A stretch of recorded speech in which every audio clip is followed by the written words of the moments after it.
Welcome back, System Warriors, to another edition of Pedal to the Metal, special UK Europe edition.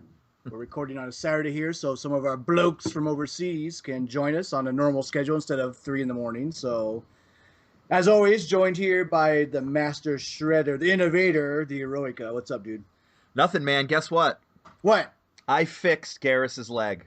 Did you? I did. I saved him. I went down to the local hardware store, got myself some special glue for his leg, and I glued that shit back together. And Animal linked me to a couple of stands for my dolls, otherwise known as action figures. And I'm waiting for him to come in, and it'll be all set up. So Garrus has been saved. Great. So did you find out who actually broke him? I think one of your kids did it, man. No, I broke him on the last podcast. You can't just lift him up and it breaks. No way. Yeah, No, well, stuff like that happens. Well, you know what it was? I was putting some pressure on his knee because his joints actually bend. So I was, like his hands and his feet and his ankles. I started bending his knee a little bit. And then before I knew it, it just snapped in half. But I put such barely light pressure on it. And Animal, you can attest to this. They're pretty durable figures. Yeah, the thing is, they do have a tendency to have weak joints. Normally in the arms. Yeah. It's nice to know that I have grown older and take care of dolls now. I know. This is so pathetic. This is the most pathetic opening to a podcast. I broke on my Batman. I was fucking around with the sword, which couldn't figure out why Batman came with a samurai sword, but wait, the one you bought from Comic-Con? Yeah, he has. If you look it up. Sword? Yeah, he did. I've never seen Batman use a sword, but the end busted off, and I was able to super glue that back. But nice, yeah. Anyway, yeah. So we obviously have Heil, and we also have Animal Mother with us today. Animal, how are things with you? I'm the only person in the world who could have surgery on a Tuesday and roll my foot on a Friday. Fuck that shit. I fell asleep, I kicked my feet up on an ottoman, and I don't know if I just rolled my foot or hurt my foot, but now I can't walk without a cane. Yeah. It sucks. Yeah, so and we're recovering nicely then. Oh yeah, perfectly. Excellent. Excellent. Just tubes everywhere. It's great. Great. So, well, let's take a moment then and introduce our guests, and we're going to start with our first-time podcaster with us today. You are on from the UK, I believe. You're on today with Matt. What's up, Matt? Hey, yep. You right, guys? Thanks for having me on. Yeah, man, anytime. And it's a little after 6 o'clock for you right now? Yeah, about 6:20. It's all good. Right. All right, all good. And we're also on with a Pedal to the Metal veteran, a guy that we love having on the show. My personal vote for funniest System Wars user. Ladies and gentlemen, you are on with Clyde today. What's up, Clyde? Greetings, gentlemen. Cheerio. I was waiting for that. Oh, yeah. You know Heil's coming through with that. I haven't been on for ages because you guys have really strange times. Why the hell are you backwards in time? Can't you give them a proper welcome? Yeah, I don't know, you should be on the correct time zone. Yeah. Wait, that makes no sense. The Earth is rotating. How would we all be on the same time zone? Oh, God. I don't question physics. Just do it. Just do it. Oh, just do it. Yeah, maybe we should get the metric system here in America too while we're at it. Well, actually, correct me if I'm wrong. Clyde, we do need the metric system. Clyde, correct me if I'm wrong, but isn't the beginning of the time, don't they consider the prime meridian going straight through, where the time zones actually were invented and began straight through the UK? Isn't there that's the term Greenwich Mean Time, because that was where the first clock was placed, because that's where it went. However, it's not quite Greenwich Mean Time now. It's called Universal Time or something like that. Okay. It's still in Greenwich, but it's not called Greenwich Mean Time. Let me Wikipedia it. So just for the record, Clyde's people actually created all of this stuff, and he's pissed at us for being behind in it. So. Oh yeah, the English created time. Yeah, we did. Yeah, we did. Nice. All right, so guys, let's get started with our podcast then today, and we've got a few topics. We're going to talk about some games, and we're also going to talk about an industry issue. And if you guys don't mind, I'm going to start with that and see where that goes, and then we can kind of finish up with the meat and potatoes being about the games that we're all looking forward to. the new Game Informer just came out, the one with Metal Gear Solid on the cover, and inside there was an article called "The Blockbuster Rule," and it's basically from framing around a book that a Harvard business professor wrote about how the industry is changing from physical distribution into digital distribution, and much like music, that it took this monoculture of basically being force fed the Oops, sorry. Now that is an epic ringtone. Yeah, could you actually turn it up, Animal? Because I don't think fucking everybody in the world heard it. We'll talk about Metal Gear Solid. Yeah, there it is. There it is. Cue. Foreshadowing. But anyways, back to the article. Basically, what the gist of the article is this Harvard business professor is saying that through research that the expectation that digital distribution will put all games, indie games, big budget games, and everything in between on an even playing field, and it will improve the variety of games, that because it goes to digital distribution, that all media in video games is augmented by that, including, and even more so, the big blockbuster games, and that the future of video games still very much lies in the lap of the big blockbusters and the companies and publishers that are willing to take the financial risk to create the huge, massive game. So I kind of want to get your guys' take on this a little bit, and I'm willing to read excerpts from the article if you'd like, but what do you think about the idea of digital distribution not having such a big effect on the industry from a small publisher developer game standpoint as opposed to a big one? Let's start with Clyde. So, well, so you're saying that that just because we've gone digital distribution, that that these big companies were going to go under? Well, that we're going to, not necessarily that they were going to go under, but that just like if you take a look at music, say in like the early 1990s, that was like the apex of, or the 80s even, where, the music that we listened to was governed by the big companies that force fed us the music via radio, MTV.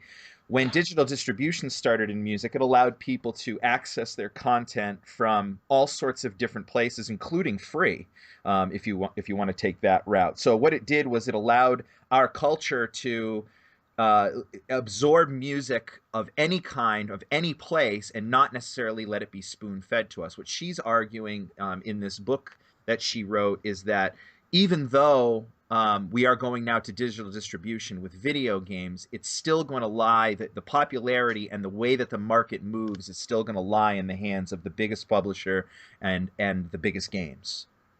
Can I step in real? Sorry, I'll forget about it if I don't say. Yeah, Clyde, go. The video game industry is not the same as the television industry or movie industry. It's a different animal. Whereas the music industry is, now there is, like, anybody can create music.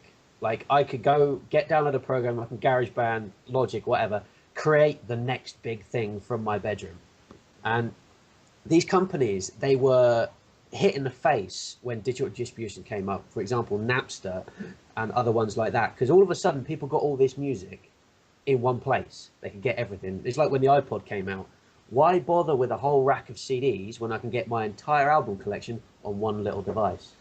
People moved to this market, and then the record labels had to play catch up. Oh, there's someone going on outside. I live on a wonderful road. Just shouting outside. I'll get the police down and go up and down in a minute. But with, for example, like iTunes. Now, iTunes makes a fortune because they have now gone, hang on a minute, people aren't buying albums anymore because they're getting really picky. They're buying individual music tracks. Because, like, how often do you buy an album and go, well, I don't really like this song, I only like a few songs on it, so eventually, like, you spent £7-8 on an album and you only listen to 2 or 3 songs. You don't even need to do that now. You can literally go on iTunes, find the album that you want, go, I'll have that song, and that song. And then, boom, you pay 59p for each song. Instead of spending £8, you spend maybe 120. Mm-hmm. But the video game industry, it's kind of hard to explain. Whereas the big AAA publishers, right, when they publish through digital distribution, they reap all the benefits. Mm-hmm. So that's where I think a part of where she's coming from is that the big AAA businesses are still going to be in the driving seat, is because they can dictate what's coming to the market. And yeah, you got indie games coming here and there, and you get the occasional ones like Don't Starve and Minecraft that suddenly just pop out of nowhere. But I don't think people see indie games in the same light as they do AAA. It's like, oh, it came from one guy in his bedroom. Is it really going to be that good? Right. Or is it going to be, oh, it came from Godstar or Naughty God or something like that? Right.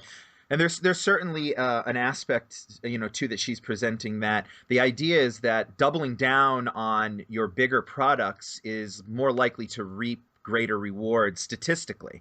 Now, obviously, there's also a chance that you could make the big blockbuster game and have it fall flat on its face, not sell, not recoup your expenses. But what she's saying is that it would be better, for example, to spend $250 million on one game that will recoup that, as opposed to 10 games at $25 million a piece. That is a much smaller risk, but is much less likely to make you any type of sizable profit. Well, what happens when you run into a situation like Tomb Raider? Like, they spent millions of dollars on that game, and it sold 6 million units, and they said it didn't sell enough. Right. What happens then? It's like, well, you've just spent all this money, right, which is a vast fortune. Like, video games now are outstripping full Hollywood production movies in terms of budget. Yep. So it's like, you're playing with fire here. How much do you need to spend on a game to make it good and actually get that money back? Right. Yeah, I think that's a good point. She actually does address that too. About it is a common concern, and any time, and she's talking. Maybe Animal can speak to this, and I want to hear Matt and Heil's opinions on this as well. But one of the things that she says is that anything you create in entertainment, you are taking a major risk on. I think what she's kind of lending her evidence to is that fact shows that taking the bigger risk is reaping a greater reward than taking several smaller risks and possibly not making as much of a reward. But Animal, you've done entertainment things, in the past with, whatever, TVs, movies, and worked with different crews and stuff. I mean, what is your take on something like this? Well, the thing is, like, comparing. Can you repeat the question real quick? It just literally just slipped my mind. No, it's okay.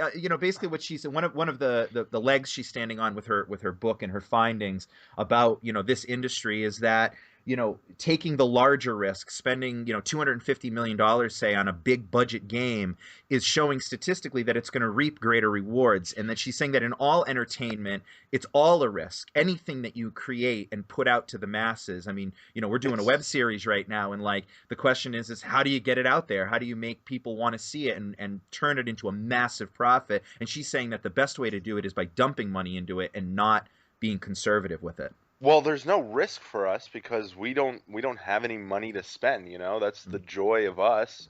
Right. Because it's just like we just have to have faith in our product and make something awesome. As far as entertainment goes, in order, like, I guess, like, there has to be, I don't want to say like a power struggle, but you have to have smaller productions in order to get the bigger productions. You need to have the people who are spending, $10,000 on something like Paranormal Activity, so you can find the people to dump all the money into it. You can't have all these people just dumping money into everything, saying, don't be conservative, just fucking go for it. Because then people spend, life fortunes and this and that and blah, blah, blah, just trying to make the next big product. What? A la Tomb Raider. I mean, I'm sure, you know what it is? I'm sure Tomb Raider sold well enough to recoup the development costs enough. It's just, Square being stupid. Like, oh, it didn't make enough money. Like, Square has these old middle tier developers, that made like these awesome B tier games. Hitman. Deus Ex was probably, I'd say, like A tier back in the day, and Tomb Raider. So, I mean, you can't. Now I'm like merging conversations. You can't blame Tomb Raider because Square, being the general manager of that property now, is saying it didn't sell enough. 6 million. We know 6 million is good enough, but to pull it back into smaller, in order for people, like, if Phil Fish didn't go crazy and tell people to suck dick and whatever, he could have become a really good A-tier developer. He could have gone from indie to big leagues. And I think that's what the industry needs. You need you need a ladder to constantly be climbing up and you can't have just people constantly climbing the ladder. You always need people at the bottom of the ladder. You always need people in the middle of the ladder, and you always need people at the top of the ladder. Yep. So you need people spending the least amount of money, the appropriate amount of money, and then the completely out of hand. Right. And I'm gonna just it goes to show. I mean, look at like something like Breaking Bad versus movies. We had an Emmy-winning series that's better than most movies in the past 5 years. Right. You know, and that's probably, I would say that those episodes, as they grew in production, they probably grew to millions and millions of dollars. Right. But those first season episodes, I wouldn't be surprised if they were more than, you know, I would be surprised if they were more than like 500,000 an episode. Yeah. Because, you know, actors make smaller money, but more consistent money. And the productions are smaller on TV, so you need smaller crews and whatnot. It's also a risk. It's a risk for the network because they could put something out because, like for example, Firefly, like they put that out for a couple of seasons and they dropped it because it didn't get enough viewers. Now, if you imagine you spent $4 million on that and it ran for 2 seasons, you not only are you $4 million in the hole, but you now need to find more money to pay another production company to make another primetime series for you to replace the one you've just canned. So you end up being $8 million in the hole. So it accumulates, and it's a snowball that if you don't get a handle on it really quickly, can put you out of business. Yeah. So then moving on, I want to hear Matt's ideas on this. But you know, Matt, here we are then talking about, you know, an industry that I can't speak for you and your gaming taste or any of you guys in your gaming taste, but I know for me, I like the idea that if I can parallel this with the music industry, which I know is not exactly the same. In fact, it's probably more different than we think from the video game, although it is entertainment. But I like the idea that, you know, indie games are getting a boost and maybe big budget games are, I don't want to say that they're leveling off, but that I like that there's going to seemingly with digital distribution be an even playing field or a more even playing field. But this article kind of contrasts that. What are your feelings on that? Do you even care? Well, yeah, I think that with the digital, it definitely gave, you know, a sort of a good foot up for indie developers. And as a sort of, I'm going into being an indie developer myself. So Nice. From my perspective, it's kind of good that now there's a lot more potential for indies. But I find her take very interesting in the sense she's saying it's not taken away from the blockbusters. I guess that's probably more down to marketing, in my opinion, than anything.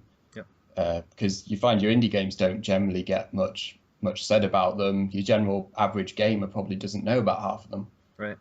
Whereas opposed to your blockbuster games, they get marketed, millions put into marketing, you know? Mm-hmm. So, I don't know. That's where the money goes. Yeah. Well, she does say, too, she says, you know, a lot of us tend to forget that, you know, just because indie games are getting a boost by being on digital distribution and being more readily available on more devices and more things, you know, via things like Steam and Origin and whatever, it's also having that same effect on the big budget games because they're lying side by side with the indie games. So, you know, where I think we might look at that boost from indies is going, oh, this is great. You know, everyone's getting to play these games. People are also taking advantage of digital distribution on major games as well. And I think that's part of where her stance is on it. Kyle, what do you feel about it? I kind of agree with Matt because on an indie level, they don't have shit for budget for advertising. Yeah. So what's going to push new consoles, or consoles, really period, is the AAA game. So I think the author of the article was correct there. Even a game that sold like I don't know, the biggest one probably Minecraft. When that came out, there was no way knowing that you know, it was going to sell that many copies, one man studio, and then you're trying to compare that to, I don't care, pick any shit launch game, Knack, you know, or Rise. There's just no way to get the exposure those other 2 games would get. So in the end, she is right. They're going to sell the consoles. Indie games are important, but as far as to start a console life cycle with or to sustain the industry, you need those games. Definitely. Yeah. If you guys will allow, I'm going to read the last kind of paragraph from her comments to Game Informer, and I think that Animal's going to be very pleased with this because it pretty much touches on exactly what he had said in his last take on it. But in response to Game Informer asking her whether or not this, because blockbusters are not going to be weakened at all by digital distribution, in fact, they're going to be strengthened, many readers and many gamers are concerned that that will have an adverse effect on quality. As we all know, that big blockbuster games tend to take a few less risks than, a lot of these, snappy $5, $10, $15 indie games where the variety isn't there. Her comment to that was, this is a common concern. I've heard this from many people in different sectors. I understand the concern. For example, if movie studios only made tentpole films, or if video game publishers would only make those really big blockbuster games, that would have a negative impact on the future of those industries. But that's really not what's happening. If you look at the portfolios of these top content producers, they're not just making these big bets. In fact, a good blockbuster strategy means spending a disproportionate amount on these big bets, but not necessarily cutting out the smaller bets, which is what Animal said. That's where innovation happens. That's where employees can tinker with new ideas. I'd like to turn it around, actually, and say maybe consumers should be happy that these strategies are happening because it leads to better products with higher production values. If we had a situation for some reason consumers would love crappy products, we would be faced with more and more cheap, crappy products. But people love high-end production and high value. This is a marketplace where Take-Two can spend years making and developing what is, by all accounts, a phenomenal game in Grand Theft Auto 5 that requires tremendous resources. The market supports those kind of endeavors, which I'm actually quite pleased about. So what she's saying is that kind of what Animal said is that in the end, these big production companies are going to be funding the huge mega games, and they're always going to be healthy, but a good strategy would to have the middle tier and the lower tier games for experimenting. So Matt, what do you think about that? Yeah, I definitely agree with that. You talking to me or the other one? Yeah, because there's two Matts in here. There's two Matts. Oh, I'm sorry. I meant Matt from. I'll call you by your System Wars name. Okay, that's cool. Yeah. Well, yeah, this is definitely Matt, agree. anyway. I mean, from my take, I found that there's a lot recently. There's been a lot of risks taken more by indie developers, and then you find that they sort of bleed into the higher budget games when they're proven to actually work, and it's sort of really sort of enforcing that you kind of need all of them to progress, really. Yeah. Yep. Indeed. I don't agree with the fact is that we need like these big budget games pushing the industry forward, because if anything, I've seen they're actually stagnating now. It's like we see the same shit over and over again. And it's right. This may be on a tangent here, but take Watch Dogs for example. You know what blew up over like the last couple of days when we suddenly had the supposed new gameplay videos, and everyone sort of went, "Oh shit, this looks terrible." It comes now. This is from a big public. This is Ubisoft. This is one of the big three: EA, Activision, and Ubisoft. I count them. So it's like this is supposed to be a big game. It was supposed to be a launch title. I was like, okay, fair enough. It's supposed to be a flagship title for them. It is. It's like, right, top tier title. It was shown off at E3. Looked baller. Looked amazing. Now you get to today. Everyone looks at it and goes, it's downgraded. And it's like, this is supposed to be, they're spending millions and millions of dollars on this, and it's like, well, why do I want to play something that look like a PS2 game or a 360 game? It's like, I don't see how you can tell people that we need big budget publishers when all they do is churn out shit like this. Well, I think the other thing is though, Clyde, I think, like, was it downgraded? Yes, it was. The thing is, us as gamers, we're a little too intense for our own good. We're like really intense movie critics that. Oh yeah, I agree. We could be absolute pricks at times. Yeah, I mean, what I say, Watch Dogs isn't going to look like a PS2 game. You know, we're just harsh on it because it was downgraded and it looks baller, and we're all a little hurt.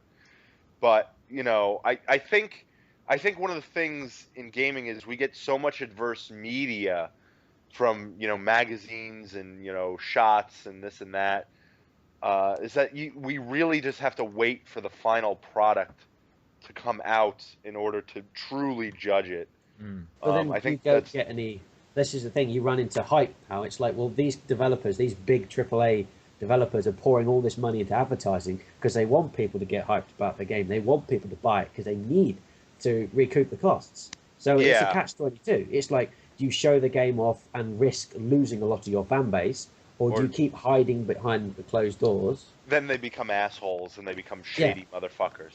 Yeah, so they can't win. Gamers don't win because we get a shit game anyway. It goes round in circles. We end up with a game that everybody hyped. For GTA 5 was a prime example of that. We had the hype train was just off the rails for that, and then it came out and everyone went, this isn't as good as they said it was going to be.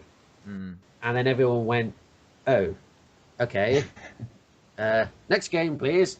And they moved on to something else. And when Rockstar spent a stupid amount of money, I don't know how they found this bloody money. Take two.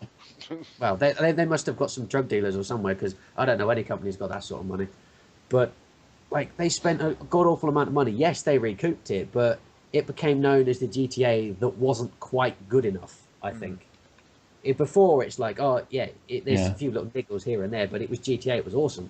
This one was, it's GTA, but it's not quite good enough. Yeah. So, Matt, did you want to say anything else on that, or? Yeah, I was just going to add that, it was a stupidly large amount of money put onto GTA. Yeah. I guess to us, sort of, a lot of people were like, well, it's just GTA afterwards, but there's still quite a lot of hype about it even now. So, right. Sort of where are my heists, damn it? What's that, Clyde? The fact I'm going on a rant now. Sorry, I'm going to have to put your Dark Soul topic on a little bit of a weight here. But they promised, right? They promised there'll be heists, right? There were 6 of them. Okay, the build-up was quite good, but there were 6 of them, and they still played out the same. Fair enough, I can do that. They promised us heists for multiplayer. Where are they? I've discussed this before. They fucked up with the multiplayer. They did. I've still got that. I spent 50 quid on that fucking game. Yeah. But I did get the guide for free because the girl behind the counter forgot to scan the book. I got a limited edition guide for free, basically. So I'm not complaining too much. Yeah. I mean, not to get too far off the beaten path with Grand Theft Auto 5, but the thing that discourages me the most about it is, like that multiplayer launched just barren. I mean, holding up stores and fucking off with your friends was pretty much the only thing you could do in that game. And there's just such a short attention span gamers have too. Like, I don't really have the desire at this point to like go back to GTA. I mean, I guess if they release some like single player content and some DLC and stuff like that, that would get me back into the game. But like at this point, I don't know. I feel like multiplayer is kind of dead in my eyes. Do you guys still play it? No. Nope. I never don't even have a 360 anymore. Yeah. No, I was kind of let down by that. Yeah, definitely. So I want to delete it.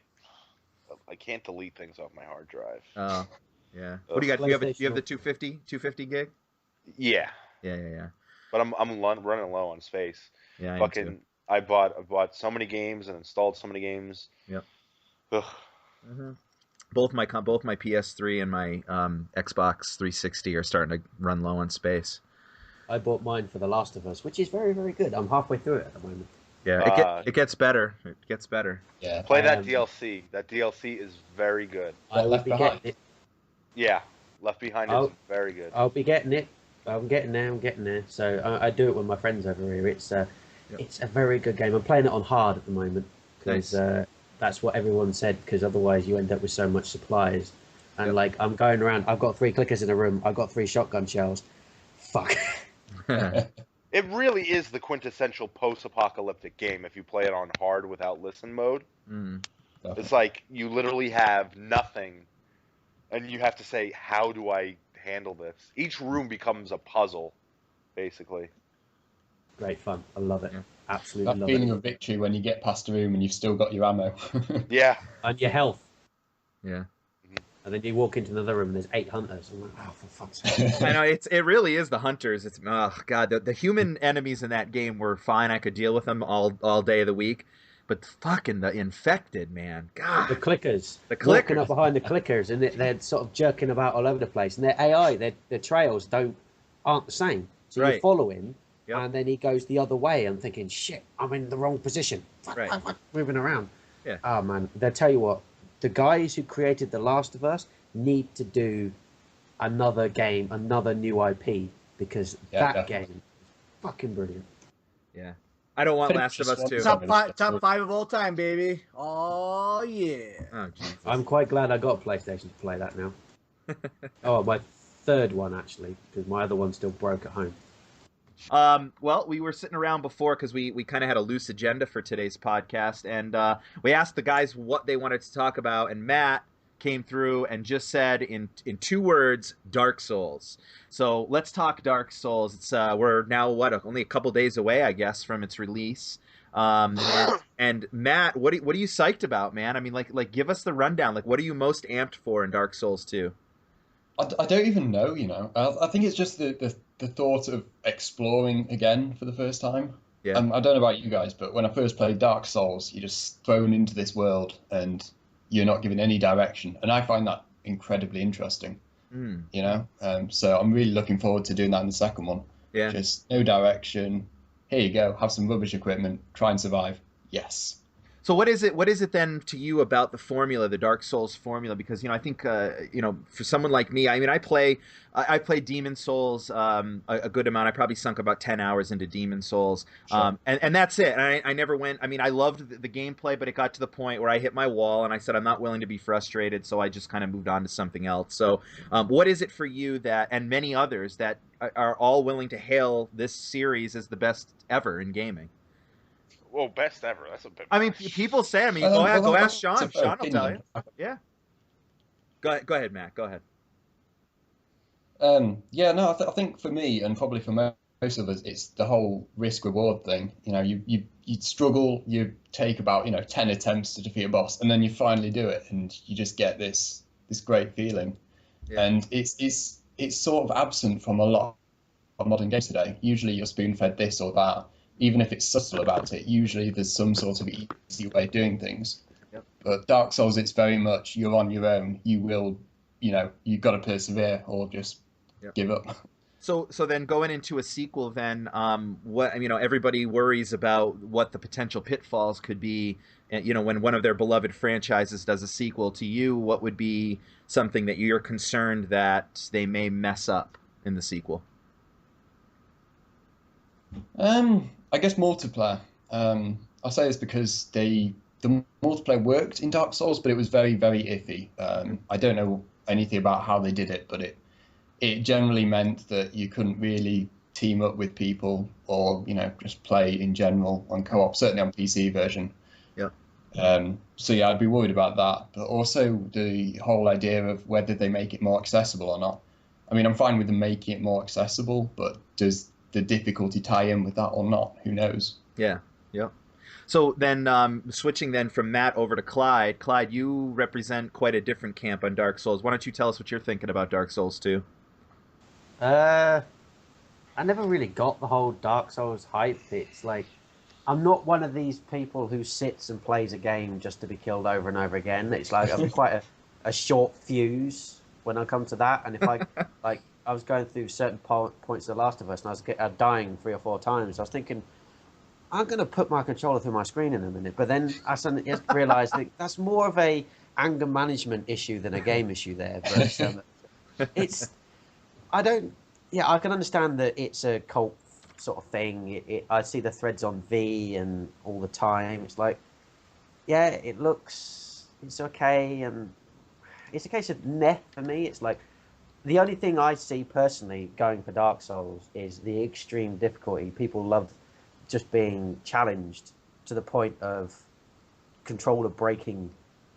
But for me, it's like, why would I spend £40 on a game when I can just go speak to my sister and it'll have the same effect? So, Animal, what camp do you fall into? The Clyde camp or the Matt camp? The Matt camp. I herald Souls as one of the best games of all time. I just said that. You said of all time? No, one of the best games. You said the best. No, I said some people would say that it's the best game of all time. No, I'm saying it's one of the best games of all time. Oh my god. We're arguing semantics here. We really are. Yeah, Keep we really going. are. Yeah. That's like the whole point of System Wars. Yeah. Yeah, I know, right? No, I think like Matt said, it's this risk reward thing that Dark Souls has. And something he didn't bring up is every battle is a victory. Yeah. You conquer an area, it feels good. And to counterpoint Clyde is to say, oh, you're doing the same thing over and over. It's like, you do the same thing over and over in all video games. It's video games are an exercise in repetition, just how good you can get at them. I mean, to bring it into The Last of Us, and if you look at it, Last of Us is just a game. Remember, no spoilers. No spoilers. They just present you with different scenarios every time.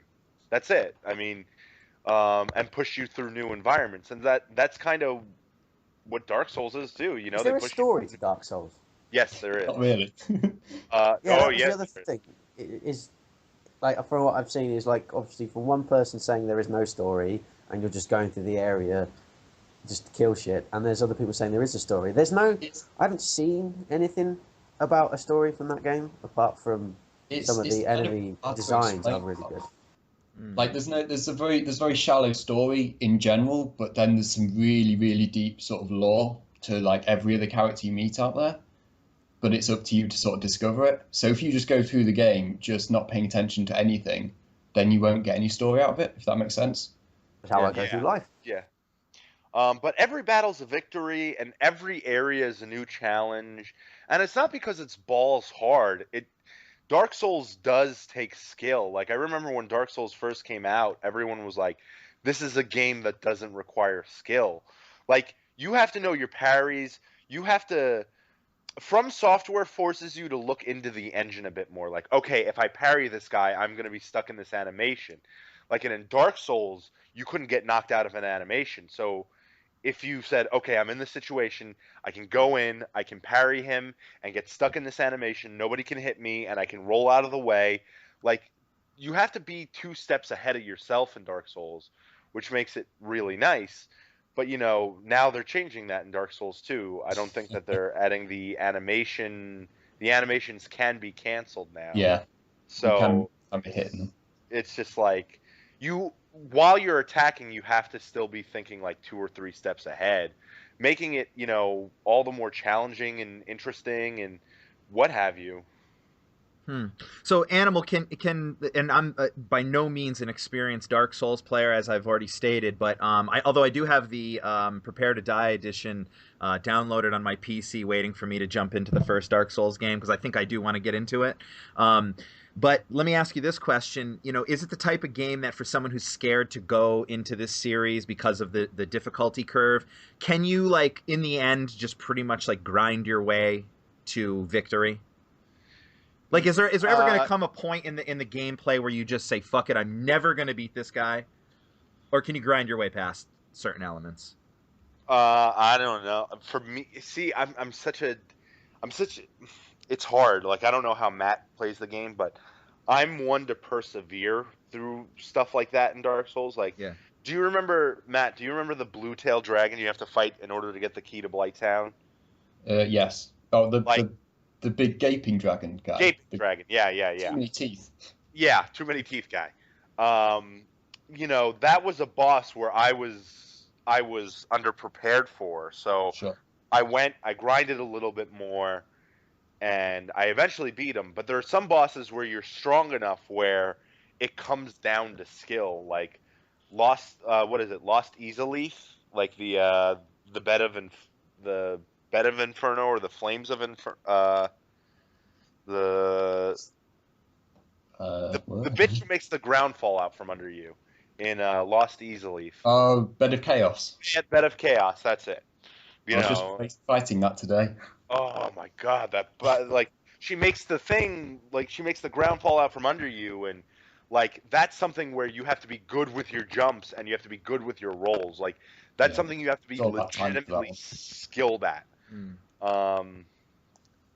That said, you can and cannot grind your way through it.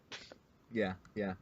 All right, so Hyle, what do you think? I mean, you don't strike me as from our conversations as a big Souls guy, but are you kind of Well, thinking? where did you get your copy of Demon Souls? Well, at? I got it from you. I got it from you. So So what did I tell you? What did I tell you about the game? It's hard as bitch, man. No, I mean I told you could keep it, and not send it back. So. Oh yeah, so that's your feelings on. So I'm saying with you though, because I don't have as much time to video game as I used to. So whereas Animal has time to persevere and being a better player too, of course, but I don't have time to learn this enemy and then walk a few steps later and die all over again, learn something else. That's frustrating to me. So I don't mind games like I don't know. I mean it's like almost Assassin's Creed and Batman games, you have to fight your enemies a certain way. You can't fight enemies that way. The Dark Souls, Demon Souls just takes that to another level. Mm. Whereas maybe it's Assassin's Creed 4 and where you have to fight the armored guys a certain way and guys you can't parry, guys the big guys that you have to break their guard first. But Demon Souls, if you don't do it properly, you die. So Yeah, I don't know. It's just Simple as that. and I appreciate the people who like the challenge, but I'm not one of them. yeah. Yeah, definitely. I feel like I'm kind of like stuck in between two worlds on that because, in all honesty, like Demon Souls, the gameplay is fucking fantastic. I just hit that wall where I was like, you know what? Like, I don't think that I have the drive to like fight through the frustration, and I just kind of went on to something else. So I don't know. Part of me too is like, and I'm gonna play the stubborn old gamer card, but I feel like I put in enough of my paid my dues back on like the NES and like all those games like Castlevania, like the original Castlevania, where I had to like fucking there was no save in it, so you had to just still pause it in the morning, go to school, come home, and hope that the game didn't tweak out on you so you could pick up where you left off, because if you shut the old Castlevania off, you started back over at the beginning again. You know what I mean? So part of me feels like I've paid my dues, but it does have really compelling gameplay, so I mean I can also sympathize with that too. So Yeah, I say wait. I remember playing the original Super Mario's and Ninja Gaidens 1 and 2, and oh my god. Yeah. So Oh, God, yeah. I just don't have the time these days to invest that much into gaming. So I usually game, I don't know, a couple hours a night maybe. Yeah. A little more on the weekends. So I just don't see me caring that much without losing interest for games like that. But they rate good and people love them. So I'm just not one of them. Yeah. So, where do you guys want to go next? Do you want to hit up Titanfall, or do you want to talk about a little infamous Second Son?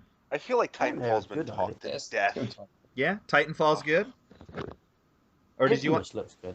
Yeah. What do you think, Clyde? Tell us. I mean, I watched a little bit of the IGN live play the other day, the preview for it, and I don't want to say this because I feel like it's unfair from just watching a little bit of a few minutes of one preview, but it definitely feels like more infamous, and That's not necessarily a bad thing. No, it's not. I enjoyed the first Infamous. I thought it was really good. Yeah, it looks like arse because I went round to a friend's house and we were playing through it again, and my god, does it age badly. But it is a game where it's like, it doesn't look that good, but it's solid. And a game that is solid is a good game. Like, the story can get a bit far-fetched, it's like, fair enough, but I enjoyed playing it, and I'm just watching the stream as it's going, and Willie's just put up the Second Son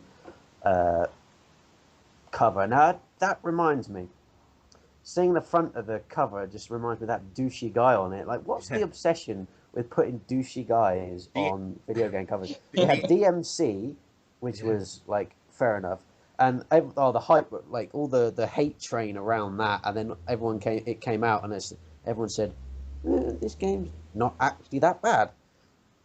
And now we've got Infamous Second Son with a guy in a beanie with an attitude problem. So it's we're definitely at a point in the industry where we're in love with the anti-hero. So I mean, sure. I mean, his name's Dalsim. I mean, Dalsim. What is it? Deslin. Sorry, Deslin Rowe. Yeah, there it Dalsim, is. what his powers is to stretch his dick, right? Yeah. Join. Oh God. Yes, I Bring think the meaning his to the word power dick is slap. to stretch his dick out. But so Animal, you and I've talked about Dalsim quite a bit, or Deslin Rose, and what do you think about him as a character? I think it fits with the setting of Seattle. Like, do we know when it takes place? It takes place after Infamous 2, right? Yeah, Yes. a few years After It's not the like a conflict. prequel or anything. Right. Now, I the think red it conflict. I think it fits in with the the nature of the area. Seattle was the birthplace of grunge, and it just kind of they did it with Cole. They had this kind of anti-hero who was kind of like a stubborn city goer with Cole, who was just like a bike messenger in like an alternate New York City, who was kind of like a hipster when hipsters started coming around. Um, and I think Deslin Rowe, I think he fits the setting.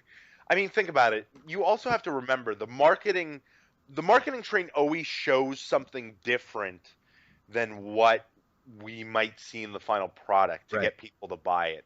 And that's one of the problems with gaming and us again is we judge a book by its cover way Take things at face much. value. Yeah, we take things at really big face value while things could be deeper, But lots of games get overlooked because they're 7 out of 10. Yeah, exactly. There are a lot of great games I've played that I would suggest to people that have just gotten overlooked because they're just like, oh, it's lame, it looks stupid, and you're like, well, why don't give it a try? It might actually be good. And they go, no, it looks stupid. It got a 7, and you're like, oh my god. But I think Deslin Rowe fits with I think he fits thematically with the series. I don't think we know a lot about him. We don't know how he got his conduit powers. We don't know like his past or his history. We don't know. I mean, do we know how old he is? Is he 17, 18? Is he I think he's in his 25? early 20s because Early he's 20s? it would late teens, early 20s would strike me as that because he's got a bit of an attitude on him, and yet he's not douche. Well, he looks douchey. He doesn't look. He's not douchey, but he's got, like I said, he's got an attitude, but he's not a bad attitude. If that makes any sense. Yeah. It's just kind of that growing pains attitude. Mm. It's Throwing just his like, weight around. Yeah, exactly. And that's what teenagers do. They start to challenge the world with their own teenage stuff. yeah, their own views on the world, and they think they're right, and that's why we fight with our parents and move out at like 18. And then we find out just how expensive it is, and go, oh, why didn't I move? Why did I move out? Exactly. Yeah. But I mean, otherwise, I think he's a fine character. Yeah. Sucker Punch, they write decent. I mean, listen, I'm not gonna sit here and say video game stories are great or whatever, but for somebody like me, I sit and I turn my brain off and I enjoy what's in front of me. I don't look into it any deeper on a level of media like film or books because those can be written in much more detail. And also in gaming, you're helping craft the story by being the player. So I think Sucker Punch writes solid stories. I think they wrote an interesting story with Infamous and the time travel stuff. I think Infamous 2 was a little bit weaker. And I think Second Son, seemingly a little more grounded in reality with them using Seattle, could be really cool. And they could make a really different, awesome sci-fi story about superhero origins. Nice. So I'm going to, and actually there was just a joke question on Twitch, but I'm going to ask anyways, just because it leads into something else that I watched from the preview trailer the other day. But one of the things that caught me a little bit was that, and I guess I'm going to pose this question to you, is do you think that Infamous Second Son is going to have a next gen feel to it? And I guess the question that came in through Twitch is, why I asked if anyone had any questions on Infamous, and one of our listeners said, why isn't Second Son on the PS3? Obviously, the obvious question or answer to that is that they obviously want to promote the PS4 and they want a big heavy hitting exclusive. But is this a game? Do you guys think at the end when everything is all said and done? I think they said it's going to clock in. The main story is going to clock in between 10 and 12 hours. Do you think that? And from what you've seen visually, do you think it's something that could have been done on the PS3 and should it have been on the PS3? No, No, absolutely not. Why not, Clyde? This this game was built from the ground up for the PS4, so it uses all the benefits of the console. So they need to, like, I understand that Sony have a great history of supporting their previous generation machines, but it's a case of the next gen is out. We need to stop making games cross-gen now. It's like, because they're really holding them back. This will be probably the first big title, I think, because Battlefield was on 360 and PS3.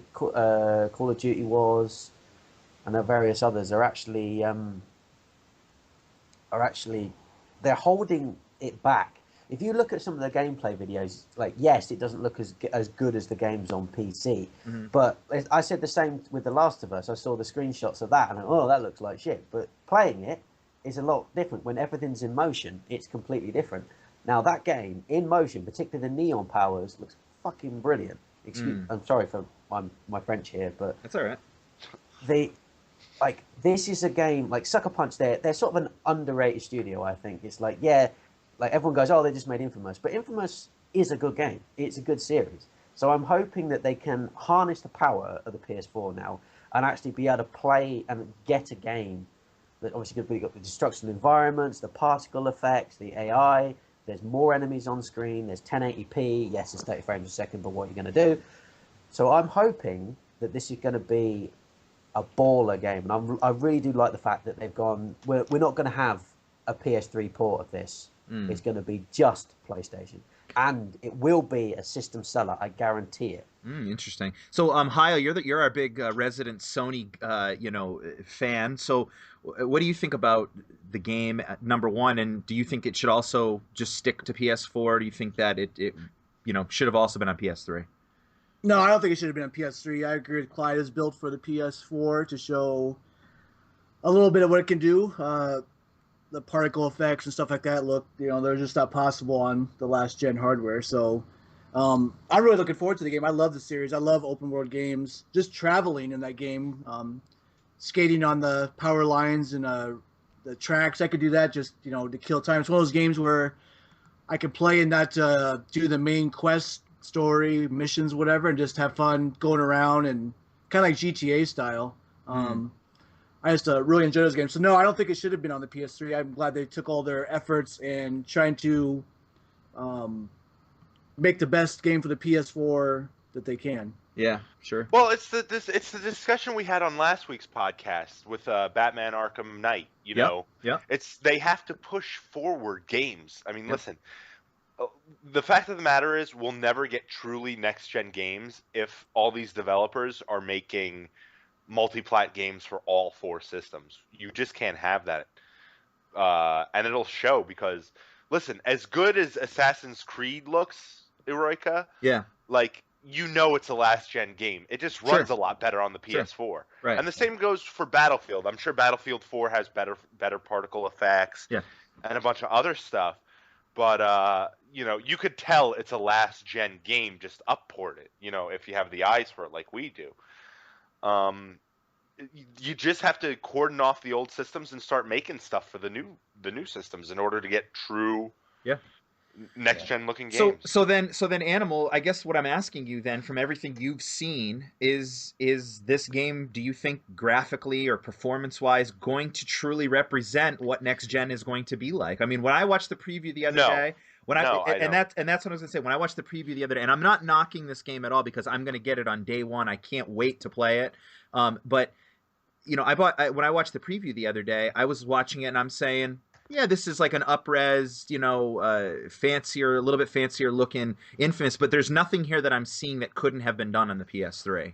No, I don't think it could have been done on the PS3. I think it looks really good, but I don't think it's indicative of next gen because think about it. We got some of the best looking games at the end of the gen. I mean, The Last of Us kind of looks like shit, and I agree with Clyde, but it's still pushes. I think it pushes the boundary of the PS3 of what it can do. It's just the details. It's more than it doesn't look like shit. No fucking way. That's totally right. Now what are you saying?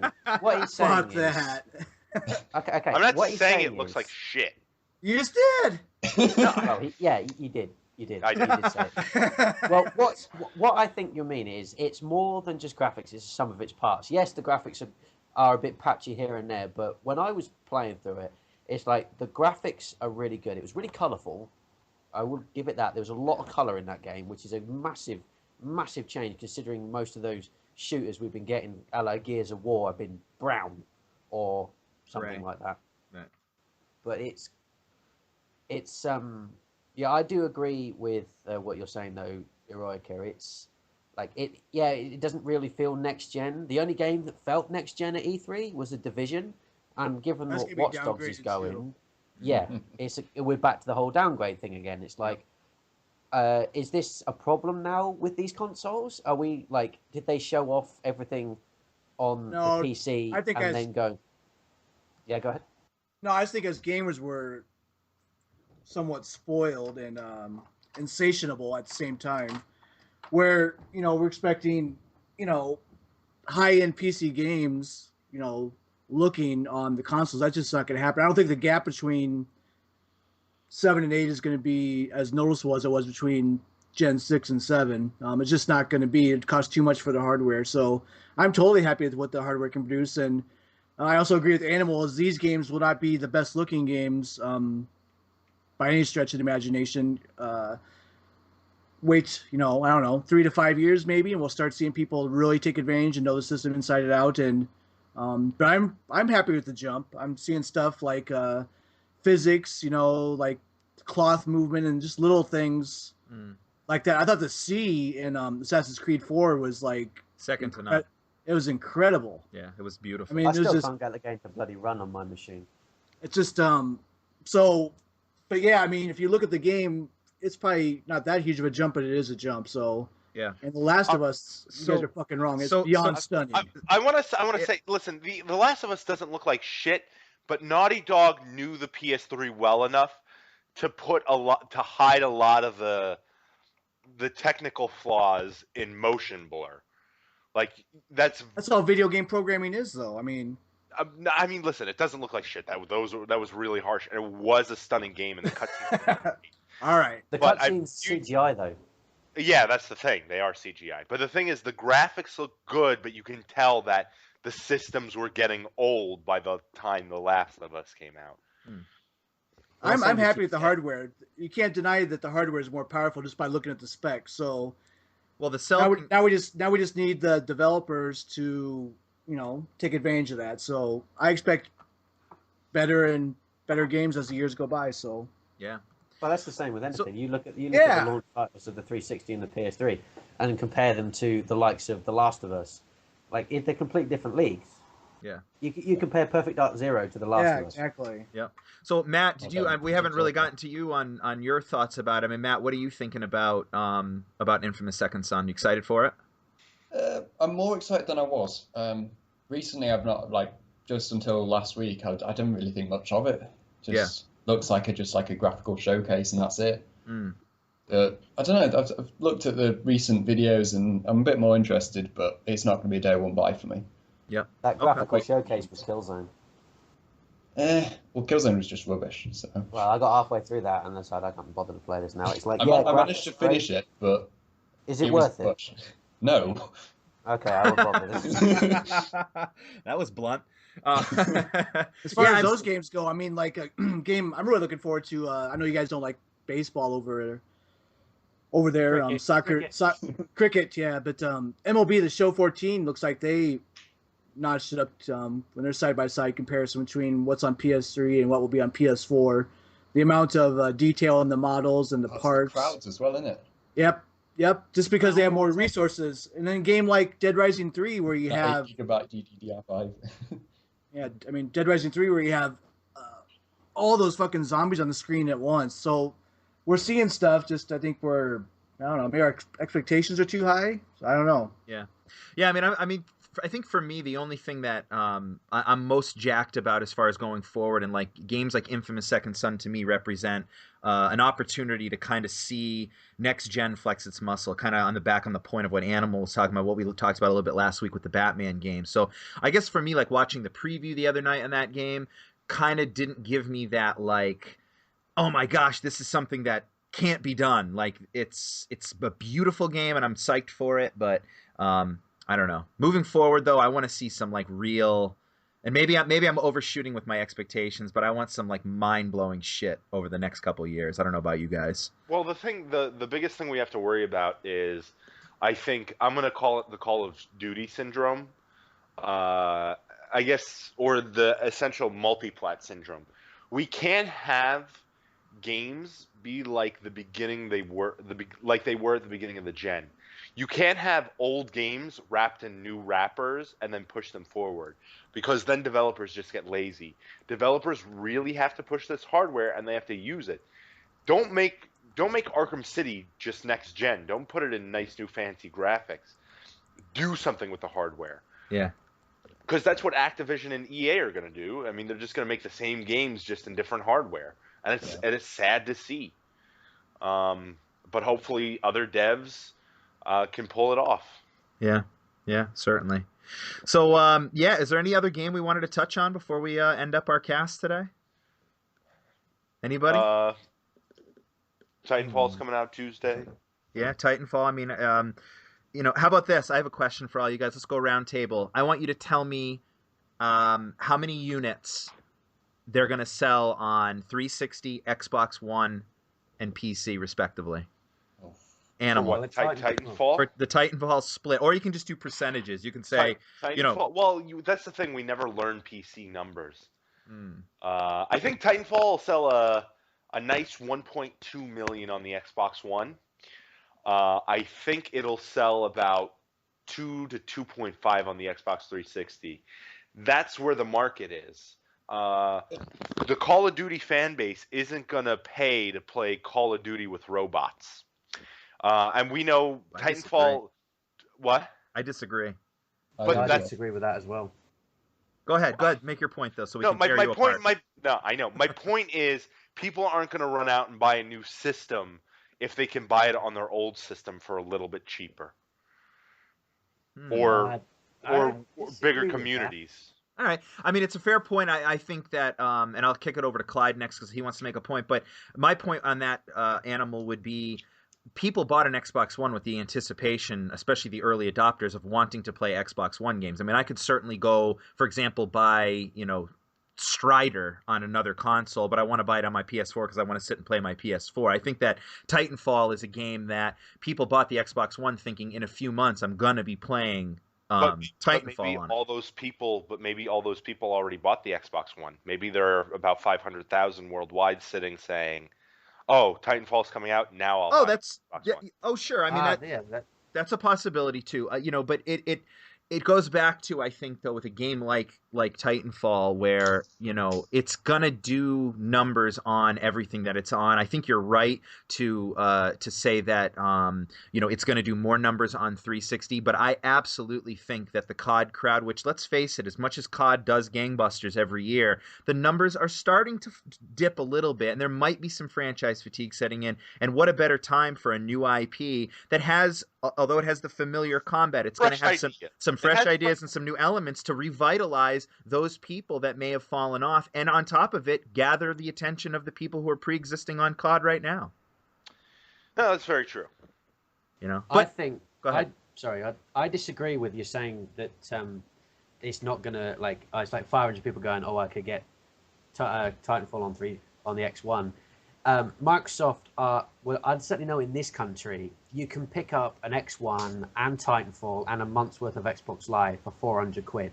Now, many people, for example, if you go into a game store now, to buy a PS4 and a game will cost you £400.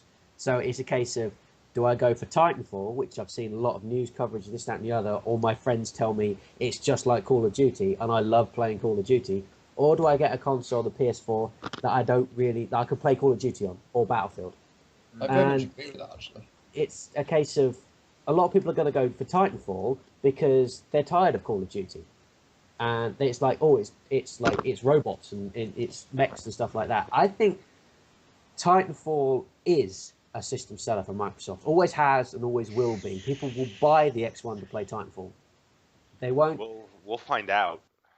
Well, I would imagine when Titanfall does come out, a lot more X1s will be sold. I don't know if it still match the 6 million PS4s sold, but it will definitely pick up a notch. Here's my point, though, and I'm going to kind of counter it. If Titanfall, if people are so excited for Titanfall, right? Everybody's on board with me? Mm-hmm. Yeah. Why did the PS4 outsell the 360 2-1 in January, or was it February they outsold? January. Why did they outsell Microsoft 2-1 in January on MPD? And the other thing is, if there aren't any games like Titanfall for the PS4 coming out yet, what's driving those sales numbers is my question. If Titanfall is this massive juggernaut, why isn't it moving the Xbox Ones now? Why is PS4 moving at such a light speed ahead of it? It's cheaper. Because at the moment, right, in America, they beach. haven't had the price drop, have they? No. It's only in We this probably country they've won't had get the price drop till next year. You have to, like, once the price was dropped in this country, sales did pick up. Now, I don't know why they're not gearing this towards the States, because it's home turf for Microsoft, but whatever. Somehow, I don't think oxygen is available in their boardrooms. But in this country, certainly, the fact is that it's the same price as the PS4 is going to be a big plus point for people, because people, before Christmas, this is going to be a bit odd for a lot of Americans here because they don't know what's going on in this country. Before Christmas, the retail market was in a big slump as everybody was penny pinching and saving money. Now, after Christmas, the retail market has suddenly boomed because everyone saved all their money, and somehow we've got more money now. The country's growth is starting to improve, touch wood, knock on head. But so people who would have bought the X1 when it came out held off. And now this £400 Titanfall bundle is a perfect opportunity for them to jump on the train. Now, that's not going to be the case in the US, where the X1 is $100 more than the PS4 and this, that, and the other. And a lot of gamers, although we like to argue about specs and frame rates and resolutions and that, your average Joe doesn't give a flying monkeys about that. All he wants to do is play Call of Duty or whatever on his console and whatever his friends have got. Yep. So in this country, majority of people are going to be on their Xbox now. They're playing Call of Duty and they're going to go, right, I'm bored of Call of Duty now. This Titanfall looks really good. His friends are getting the X1, he'll get the X1, and eventually it goes around and around and around. It won't beat the PS4, but it will certainly improve the sales of the X1. You also got to remember, too, that there's going to be a massive marketing campaign that's going to be pushing forward here, and it already is. Well, I mean, it's over here. It's all over the place here. Well, it's not here in the U.S. as far as I can see. Right. I'm seeing it everywhere here. I have not seen an inch of Titanfall here. At least, maybe I don't watch TV. Maybe that's why I'm. Well, that's probably it too, because I don't either. But I mean, you know that they're going to dump money into it. Where is it? I don't even see it when I go out to stores or. Titanfall.com. That's where it is. I don't understand that.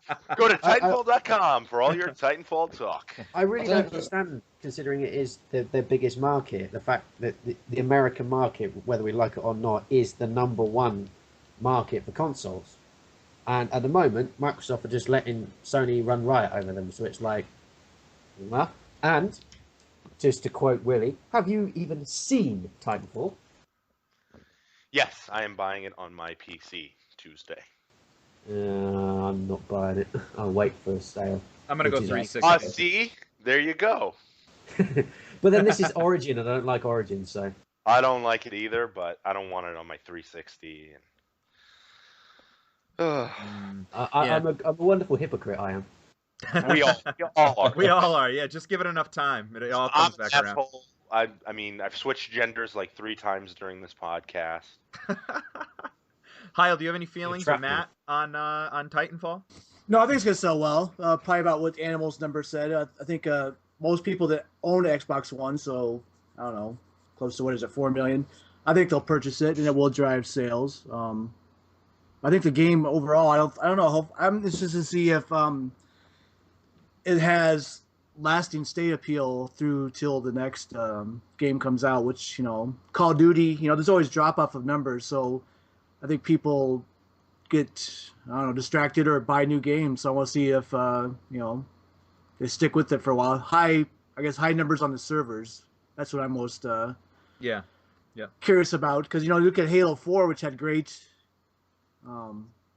release numbers, and then it got pretty close to, really, I think it was below 50,000 at one time on some of those days, which is, compare that to Halo 3 or Reach. So I know people were just getting sick of that play or what, but I just want to see that. That's what I'm most curious about. Yeah. How about now, Matt? What did you want to chime in with about Titanfall? Yeah, I'm actually going to go a bit against the grain here for sales. I'm actually going to predict that maybe, at least in the UK, that the Xbox One and the 360 may be almost neck and neck for the Titanfall sales.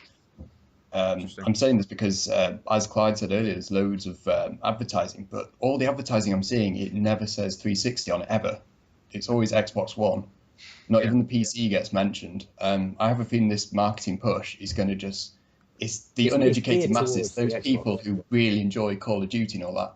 They're not going to be looking up all this stuff. They're going to just see the advert and go, oh, Xbox One, I must go for it. Right. So my prediction is that, it's not going to be that much different sales-wise for Titanfall between Xbox One and 360. Right. But it will push a lot of units for Xbox One. Yes. Well, we're going to find out, guys, in just a couple of weeks. What are we, 2 weeks away? No, it's this week. It's Tuesday. It'll be Friday for us. This coming Tuesday is Titanfall. Titanfall is the 11th. Good Lord, we're that far into March already. Don't remind me. Jesus. I don't know how I'm going to get these games. I'm already $2,000 in the hole. Ooh. That's not good. What I'm doing. Yeah. The answer to that is you don't yet. March 14th it comes out in this country, which is the Friday. So yeah, with the out March 14th, Titanfall Xbox One console, and pre-order now for £399, which is exactly the same. Pardon? That marketing. Yeah. Oh, yeah. Buy it now. Pre-order. Pre-order your Xbox One now. For fear of being disappointed. Wow, the whole thing. That and Stick of Truth as well. Well, guys, we're going to close up the podcast today. We want to take a moment and thank our guests. Take a moment and say thank you to Matt, his first time on Pedal to the Metal. Yeah, man, we hope you enjoyed it. We'd like you to have you come back on another time. Yeah, that'll be awesome, man. Awesome. And you need to do more Saturdays because I can't. I really struggle to do the midnight ones. Before, like when I was living at home, I could do it because I could take the day off. Now I rent my own place. It's like if I don't work, I can't pay rent.